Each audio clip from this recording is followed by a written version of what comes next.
We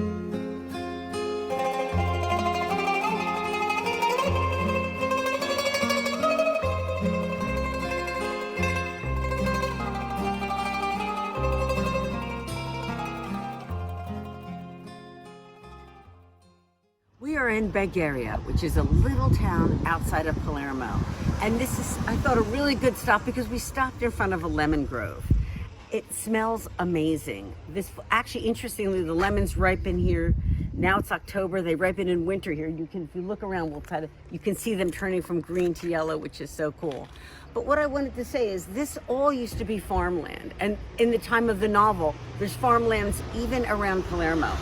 And if you could imagine, so just imagine all of this. And part of what's really important in the novel is that in the 1800s, Palermo's economy was feudal, so that barons and nobility and wealthy families owned vast lemon groves, and citrus was a really important crop here. As you see it in the cuisine, everything made with lemon, mandarin oranges, limes, almonds, olive, all of these amazing agricultural products that Sicily is so rich with. And so in the novel, I talked about the feudal economy because really the nobility owned these places, but they needed peasants to work the land. They were, to a certain extent, absentee. They had villas far away, and peasants would come and work the land, and they would be the ones who, and often slept on the land, not even going home to their villages till the weekend and for Sunday for church. Really interesting aspect of it. And of course, when we talked about the Gabalotto, the middlemen would be the ones who first hired the peasants who would work and pick the olives, lemons, limes, whatever, which was very important and powerful. You could give a man a livelihood if you could give him a job. And also at the same time, those middlemen would squeeze the nobility and say, you need me to, it's a protection racket. You need me to guarantee the security of your land so no one steals your lemons, steals your olives, steals your anything you're making. But I really wanted you to see this, and I wish you could smell it because it smells like a lemon meringue pie.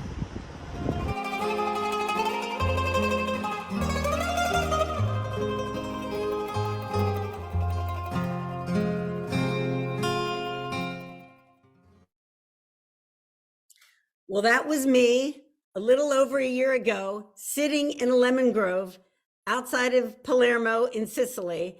And let me take a second to sort of elaborate a little bit on what I was saying in there and tell you why it matters. Everything I write has to be personal. You see me, this is my real house, that's my real dog. These are not my real eyebrows, I drew them in. But I like to keep it real. I don't think there's any way to write a novel unless you are really going to make it personal to you and your voice and your truth, even as you make it into a story. So let me explain where loyalty came from. Because if you remember, there's a book I wrote called Eternal. Now, that was the first historical fiction novel I ever wrote. And I was like, why are you writing this? Why are you going to change your whole life? Because you probably know me as a thriller writer, Rosado and D'Annunzio, or The Standalones, or humor. I'd never written historical fiction before. But I really felt that there was something coming out of me that I really, thanks to you and your loyal readership, that I wanted to express. Eternal answered a question for me that was a personal one. And the question was, why did Italy follow Mussolini? And that was personal, not world history, because I'm Italian American and I'm very, very proud of the Italy part of me and the American part of me. And as such, I don't feel good. I was ashamed, I was angry, and I was puzzled that Italy would take such a terrible course towards fascism. Mussolini's was the first fascist party. Eternal answers that question through its characters. And I think when you read it, I hope you're swept away, but you also understand something about the rise of Italian fascism and its attraction. So then I'm thinking about what else is bothering you, Lisa, and what else is really kind of bubbling up that you feel like you need to write about. And the thing that I was really starting to write about, and I guess it was coming out of my Italian American heritage, is loyalty. Because loyalty answers the question, why did the mafia arose in Sicily? And the question is why? Now, I will tell you that as Italian American, you grow up with certain stereotypes. Sometimes people think things about you because of the mafia. There's a lot of images in the culture that Italians are mafia or Sicilians are mafia, and it ain't great. Uh, and many of you are Italian American. You probably know, thank you, Natalie. You probably know what I'm talking about in that regard. In fact, Eternal was really a lot about these categories that divide us, whether you're Jewish or you're Republican or you're from another country or you're Muslim, whatever. These are all these things that we sometimes view others as very, very separate, when in fact, we're all human beings. And so if you've encountered someone thinking that you're a mafia member because you're Italian American, you start to wonder, well, why did the mafia start in Sicily? And I thought, well, I'm going to understand that, and I'm going to illustrate it, and I'm going to write a book about it. That's going to be a novel. So it's not a history. It's not a treatise. You don't have to study. There's no study questions. But what it is a story of a man, a guy named Franco, who's handsome, because of course, like, you're not going to write about, well, I mean, come on, if you're going to fantasize about a man, he's going to be handsome. And basically, where does he begin life? In Sicily. Why? Sicily, going back, was an island, and is an island in the middle of the Mediterranean. It was much fought over because it was on back in the days when all commerce was shipborne, right? There's ships, and it was in the middle of the trade routes, so that the ships could dock and then load and then move on. And so it was much fought over and embattled.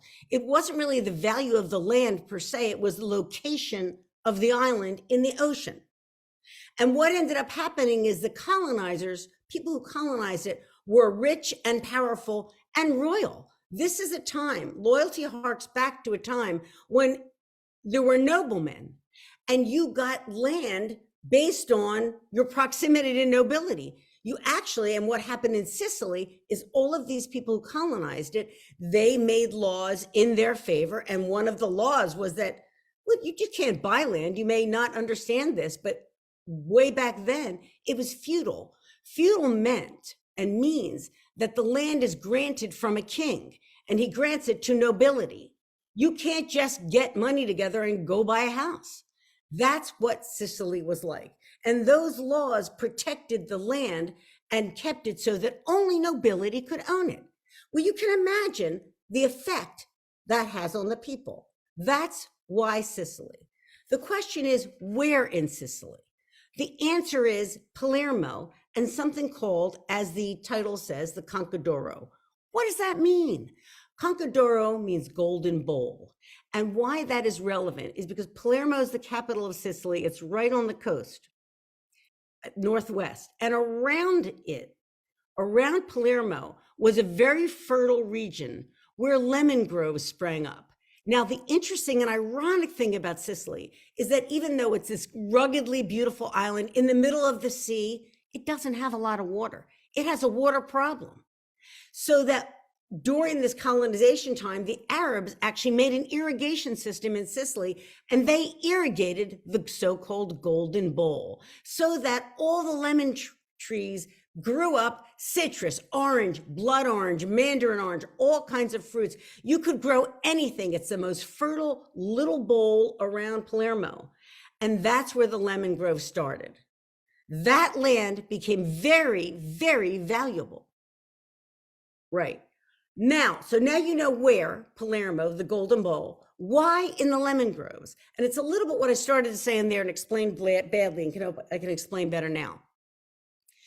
Under the way it worked, only nobles owned the land and only peasants farmed it. And they're completely at the mercy of the noblemen. The law doesn't help them. There's no law helping the little guy. The law is helping preserve nobility, and the judges are in on it. And all of the rich people are in on it, and all the peasants, all of those people are taken care of by the law. The peasants farm the land, they own nothing. They have no say in how much they're paid. It's not unions. All of these things come much later and at great cost. And so they struggle and they're kept down. Enter Franco Fioravanti, who's the hero of loyalty. And he does what others did at that time, where if you were ambitious and you couldn't buy land, well, you become a supervisor on the land. And that's a little bit of a way to move up. although you still have to report to a baron. And that's what Franco does. He can't move up, and it frustrates him because he works his butt off, but he makes nothing. And at the same time, he makes more than the peasants, who are essentially feuds. It's a feudal society. They're basically slaves. And so that's what sort of begins to answer the question when you read the novel. I don't want to give too much away, but that what is it in Sicily that gave rise to the mafia? It isn't that Sicilians or Italians are necessarily more prone to criminality than anybody else.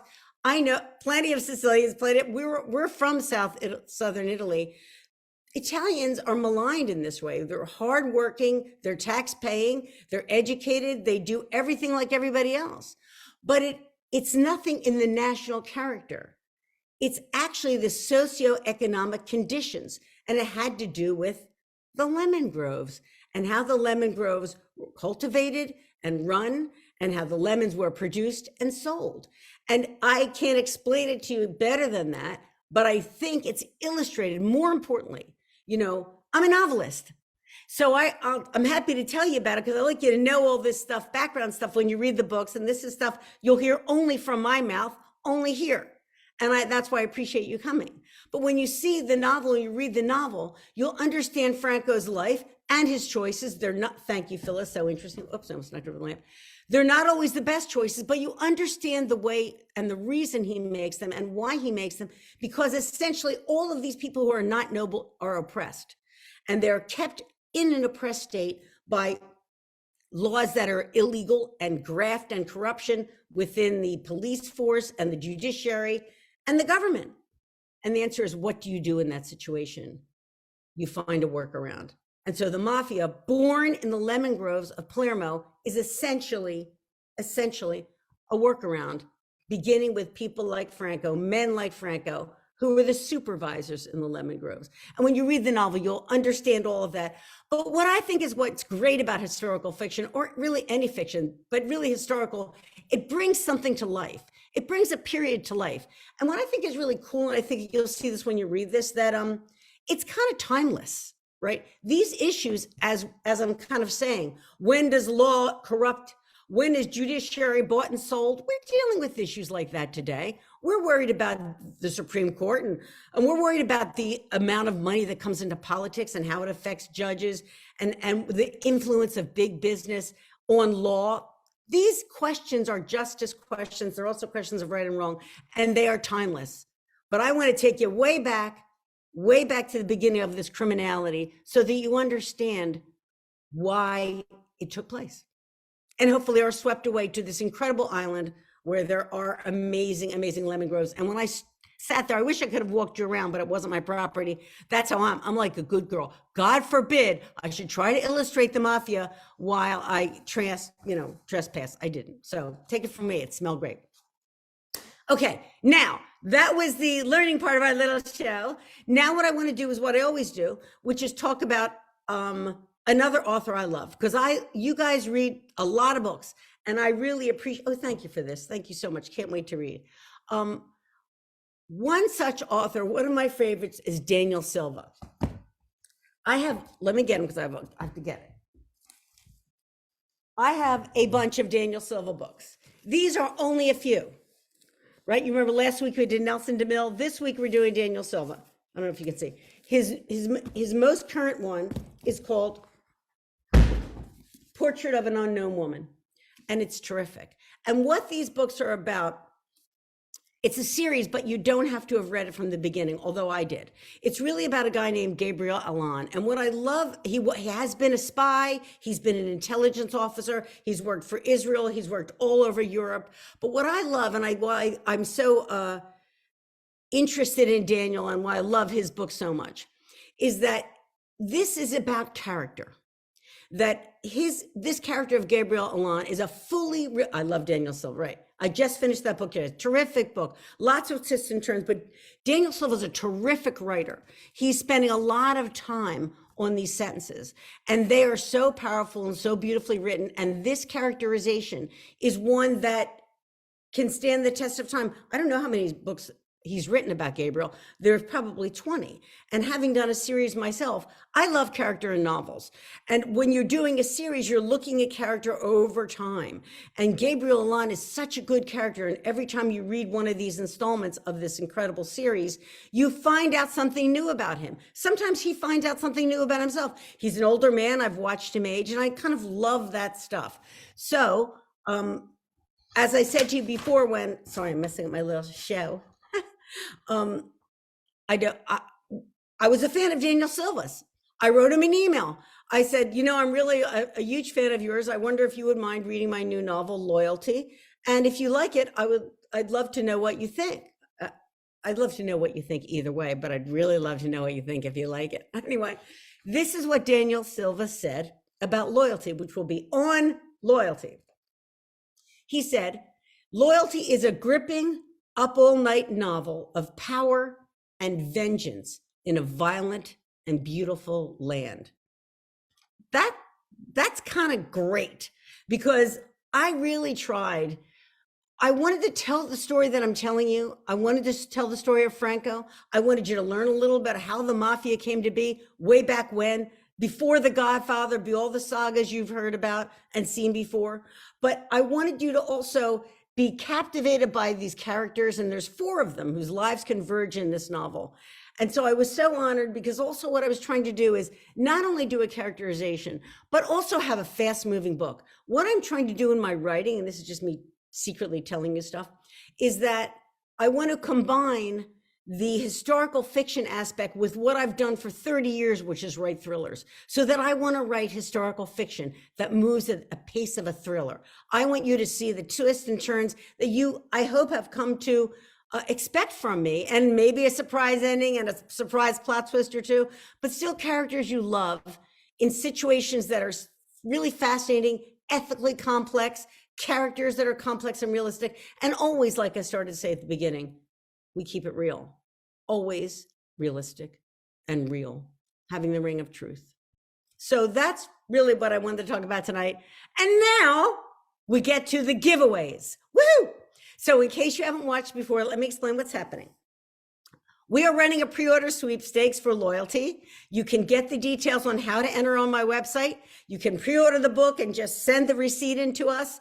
And there's all directions about that. You don't have to pre-order the book if you don't want, just follow the directions on the site. But I'm so grateful to you for getting the book. I know you'll love it. And what we're doing is I have these 20 some videos that I took in Sicily, each about, they are a wonderful companion to the book. Each one tell you something a little bit about some aspect of the book and kind of what I was going for, that I'm happy to tell you about, because you're serious readers and you're loyal readers of mine. And I really, really, really appreciate you. We were very seriously said a big thank you for all of you. I can't thank you enough. I owe you everything, and I'm grateful to you for your support of my books, for your kindness, for your friendship. It is kind of amazing that we pulled the name of someone who's been reading me for 30 years, so long that I've even met her mother at a signing. And that's really just a gift. So thank you very, very much, all of you. I love you all very much. Stay well till next Monday night, when I'll have a different dog and a Christmas tree. Love you guys. Thank you again. Bye-bye.